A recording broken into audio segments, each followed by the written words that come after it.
former Tory Minister Edwina Currie is tonight's outsider, and surprise, surprise, Mr Rules, Keir Starmer, is paying the price for his holier-than-thou attitude towards Partygate after being subjected to a parliamentary standards probe over concerns about delayed declarations of gifts and payments, etc. Well, the investigation is believed to relate to more than £20,000 worth of entries declared outside of the 28-day window, including Arsenal football match freebies. Ironically, Arsenal, of course, sponsored by Visit Rwanda, but there we are. Book royalties and a ticket to the British Kebab Awards. My gosh, Cormac Keir, Beer Starmer. He loves a takeaway, doesn't he? Well, here's what Starmer had to say today in response to the Parliament's probe.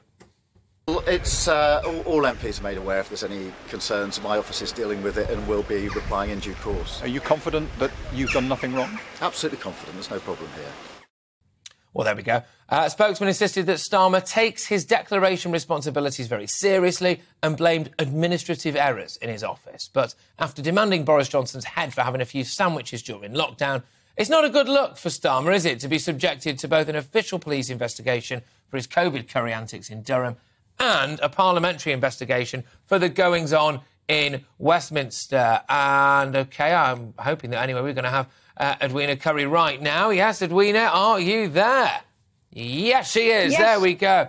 I know, I've interviewed you a few times, and every single time I interview you, you're in a more spectacular room. Your house must be lovely. Yeah, my house is lovely. It's a 400-year-old cottage.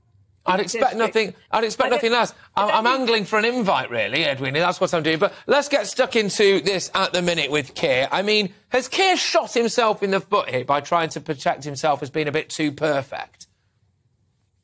I think we all had a bit of a giggle when we saw this. I mean, the amounts of money involved are actually quite large, and they do include some serious questions, like the very substantial sum that he has declared for legal advice. What he doesn't say is who the legal advice was to.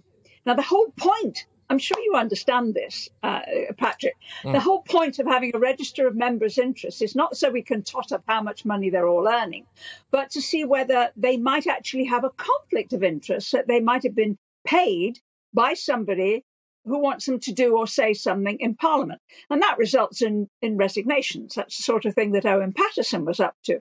And boy, didn't Keir Starmer make himself available on that. So here's Sir Keir, this gentleman saint, who seems to be hoist by his own petard. In other words, he has set the standards and now he's being judged by them.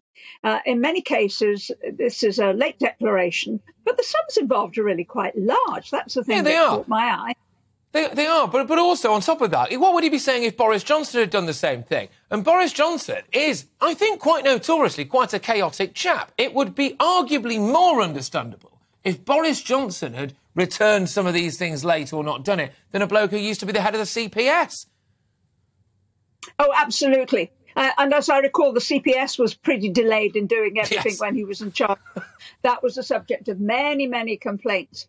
But you're absolutely right. The thing is that Keir Starmer has been pointing the finger at Boris for months and months and months, including back in the late part of 2021 when, as you will recall, Partygate first blew.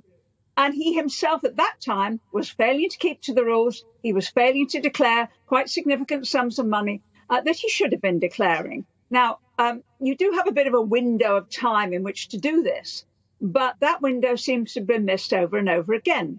What Keir might say is, oh, it was the fault of somebody in my office. It wasn't my fault. No. Hey.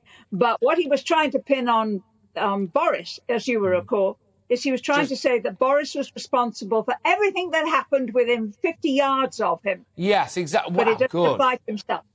Good point, that, actually, because if Boris Johnson was responsible for things that were going on in essentially an office that he happened to live in, whilst he was miles away or sometimes not even necessarily in the same country, then Keir Starmer must be held to account for what was supposedly going on in his own office right next to him by an administrative member of staff. And I suppose, Edwina, some very cynical people would say, well, if he can't run that office, then he can't run a country. But some other people might say, Edwina, and forgive me here, I'm going to be a bit on the nose, does it make him look like a typical lefty? He's always got his hand out. Well, I'm not sure about that. It makes him look like a po-faced hypocrite, rather. Don't you agree? Absolutely. Edwina, look, thank you very, very much. Edwina Currie there, the wonderful Edwina Currie, in yet another resplendent room in what is a 100-year-old cottage, I've just found out. So fantastic stuff. Edwina, thank you so, so much.